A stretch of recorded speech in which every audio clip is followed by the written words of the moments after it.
বন্ধুরা, এতে কোনো সন্দেহ নেই যে জুরাসিক যুগের কিছু প্রাণী সহজেই কুমিরের খুলি চূর্ণবিচূর্ণ করে দিতে পারত। এমনকি সিংহকে আমরা প্রাণীদের রাজা বলি, কিন্তু এদের পক্ষে বড় বড় প্রাণীকেও মুহূর্তের মধ্যে ফেলে দেওয়া কঠিন কিছু ছিল না। কিন্তু মজার ব্যাপারটি হচ্ছে এই আধুনিক প্রাণীরা তাদের পূর্বপুরুষদের তুলনায় কিছুই না। হাজার হাজার বছর আগে পৃথিবীতে এমন সব প্রাণী ঘুরে বেড়াতো যাদের ভয়ঙ্করতার শক্তি আজকের প্রাণীদের চেয়ে বহুগুণ বেশি ছিল। আজকের ভিডিওতে আমি আপনাদেরকে ঠিক সেই ভয়ঙ্কর প্রাণীদের সম্পর্কে বলবো যারা একসময় পুরো পৃথিবী রাজত্ব করেছে। নাম্বার 7, ডাইমেট্রোডন। প্রথম দেখায় মনে হতে পারে এটা হয়তো ডাইনোসর, কিন্তু না, ডাইমেট্রোডন কোনো ডাইনোসর ছিল না। আসলে এরা স্তন্যপায়ী বা ম্যামেলের সাথে বেশি ঘনিষ্ঠভাবে সম্পর্কিত ছিল, অর্থাৎ ডাইনোসরের চেয়ে এরা মানুষের অনেক বেশি কাছাকাছি। আরও অবাক করা বিষয়টি হচ্ছে ডাইমেট্রোডনের অস্তিত্ব ছিল ডাইনোসর ফুল এমনকি কুমিরের বিবর্তনের আগেও। তাদের বিশালাকার হাড়ের পালকের মতো গঠন ঠিক কী কাজে লাগতো সেটা আজও রহস্য। তবে বিজ্ঞানীরা মনে করেন শরীরের তাপমাত্রা নিয়ন্ত্রণের জন্য এগুলো অনেক কাজে আসতো। ডাইমেট্রোডন ছিল তাদের সময়ের অ্যাপেক্স প্রিডেটর, যারা তাদের তীক্ষ্ণ দাঁত দিয়ে সহজেই শিকার ছিঁড়ে ফেলতে পারত।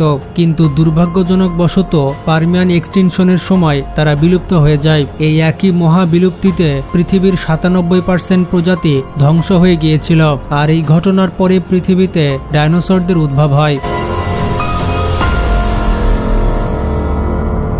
নাম্বার 6, প্লিওসোরাস।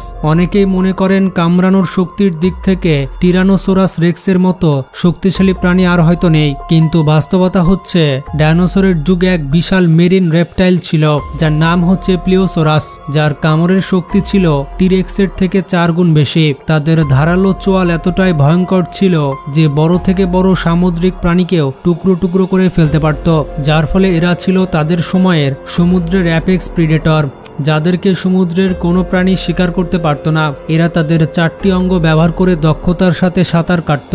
প্লিওসোরাসের শিকার করার ক্ষমতা তাদের ধারালো চোয়াল এবং শক্তিশালী দাঁতের কারণে অনেক সাহায্য করত।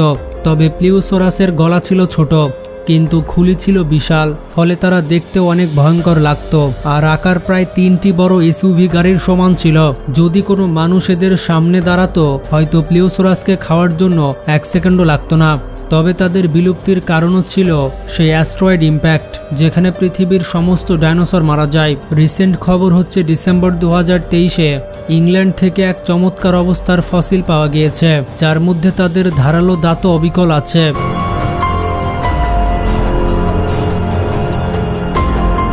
নাম্বার 5, রেজিনোসোরাস। বন্ধুরা, যদি তোমরা এডওয়ার্ড সিজারহ্যান্ডস বা বালবান চরিত্র দেখো, তাহলে তোমরা জানো তাদের ধারালো লম্বা নখ কেমন। তবে সেগুলো কিন্তু কল্পনা। পৃথিবীর ইতিহাসে পাওয়া সবচেয়ে বড় নখের প্রাণী হচ্ছে রেজিনোসোরাস। এদের নখ এত বড় ছিল যে মানুষকে একবারে টুকরো টুকরো করে ফেলতে পারত।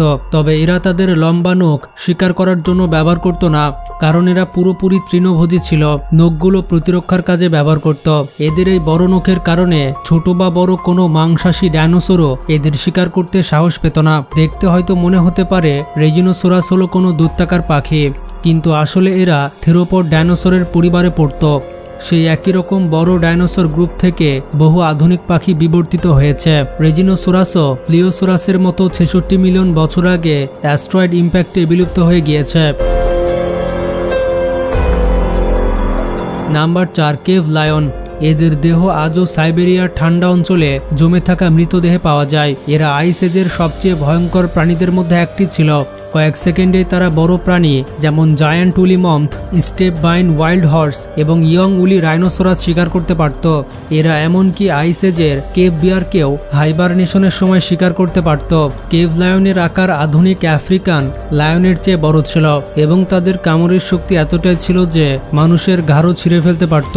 সেই কারণে এদেরকে বলা হয় মডার্ন ডে লায়নের পূর্বপুরুষ। এই প্রাণীদের তুলনা করা যেত মডার্ন ডে প্রাণীদের চেয়ে বহুগুণ বিপজ্জনক। তবে আইস এজের পরে জলবায়ু পরিবর্তন এবং মানুষের অতিরিক্ত শিকারের কারণে তারা প্রায় 10,000 বছর আগে পৃথিবী থেকে বিলুপ্ত হয়ে যায়।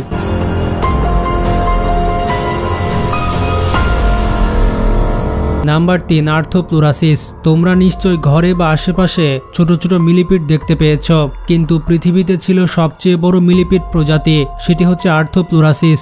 এদের আকার ছিল প্রায় ভক্সওয়াগন বিটল কারের সমান। এরা ছিল পৃথিবীর সবচেয়ে বড় ল্যান্ড ইনভার্টিব্রেড। আর্থো প্রায় 290 মিলিয়ন বছর আগে পৃথিবীতে বসবাস করত। সে সময় পৃথিবীর বায়ুমণ্ডলে প্রায় 35% অক্সিজেন ছিল। আর্থো দেখতে যেমন ভয়ঙ্কর ছিল তেমনি বিপজ্জনকও ছিল। তবে এদের খাদ্যাভ্যাস তৃণভোজী, সম্পূর্ণ উদ্ভিদ ভিত্তিক। তাদের বিলুপ্তির কারণ ছিল টেট্রাপোডাস, অর্থাৎ 4 পায়ের প্রাণীর বিকাশ এবং বিস্তার। শুরুর দিকে টেট্রাপোডাস এক ধরনের মাছ থেকে অ্যাম্ফিবিয়ানের বিবর্তিত হয়েছিল। পরে সেই অ্যাম্ফিবিয়ান থেকে রেপটাইলে এবং পরে ম্যামল ও পাখিতে বিবর্তিত হয়। এই জটিল প্রক্রিয়াটি আমি চেষ্টা করেছি তোমাদের কাছে সহজভাবে ব্যাখ্যা করতে।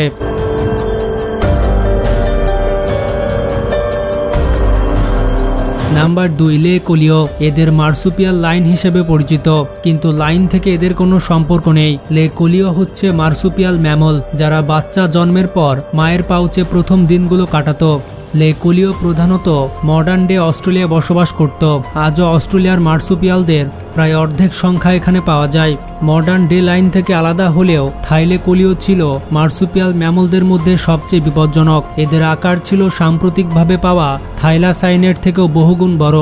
এদের সামনের দুটি দাঁত ভয়ঙ্কর দৈত্য মশার মতো চেহারা দিত এবং তাদের দেখতে অনেক ভয়ঙ্কর লাগত।